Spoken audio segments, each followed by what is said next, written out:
I'm here with Mark McCaffrey, partner at PricewaterhouseCoopers. Mark, there's so much talk going around here today about social enterprise. What impact are you seeing? It's really unbelievable when you start to see what's happening in the business world today. You're talking about a shift from the business to the consumer, and the consumer holding all the power, and the social enterprise is kind of about how the business is going to adjust to that, right? Mm-hmm. How do you define your strategy with the consumer? How do you become a more agile structure? How do you change your processes, break down the silos within your organization? You know, what are the people and change elements you have to take into account? And of course, a lot of what we're talking about today is how do you enable that with technology. And it's a wonderful time to be a consultant to companies who are going through this massive change and helping them out. One of the things we see here at DreamForce too is how important the partner ecosystem is. It's huge. What tips do you give your clients on how to manage partners and develop a successful channel program? It's a great question, right? And this is one of those, everybody's trying to enable a new channel. And what I try to whisper in people's ears is, hey, when you're doing this, two things, right? One, don't forget about your consumer, all right? Because the consumer at the end of the day can really define how your channel is going to work. And if you don't take into consideration how they want to buy, how do they want to consume, you're going to have a channel program that really doesn't work and meet their needs. The second is, don't forget about your partners, right? You know, they have to buy into whatever you're trying to enable because they're the ones that ultimately have to make it work. And if you just launch it on them at the end, you're going to be in for a little bit of a shock. So bring them along the journey, right? Bring them along, show them what you're doing, teach them about it, and share with them what your goals are so it can be a successful enablement.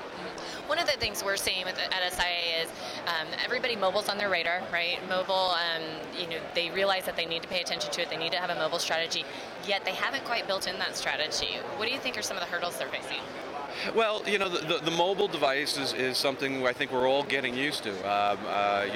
If you look at the age demographics today and how much they're really just using their mobile device, you know, you look at some of the channels even for advertising, for consumption of normal technology, it never really was created initially to handle that. So now you have to almost back engineer some of your technology to handle the mobile device. And I think that creates some problems. And I think for more mature companies, it's a struggle going backwards a little bit. I think if you're born what I call digitally transformed, it's a little easier because you start with the mobile device and then you work your way out. And I think looking at it in those two different directions, you're going to see a lot of companies having to figure out how to engineer that appropriately. One thing I found interesting yesterday was Mark Benioff said that by 2017, most IT spend will come out of the CMO budget. What do you think about that? I totally agree with him, and I think it may be even earlier than 2017. I think you're seeing it now. I think there was a quote from a chief marketing officer about 6 months ago that they're the new finance, they're the new CIO, and I think you're seeing a lot of that happen. The technology is really enabling the marketing and the advertising today, and they're making the decisions, and they're getting the budget within all the organizations. So I think you're seeing a path that say the CIO and the CMO are going to be, have common interest very shortly, and you're going to see a lot of the money spent coming out of the CMO's office. I know I'm pretty excited about it. It's a new area for us and that we've launched into, and getting to know the CMO has been pretty exciting, especially with the technology enablement part of it. That's great, Mark. Thanks for taking the time with us today. Best of luck. Bye.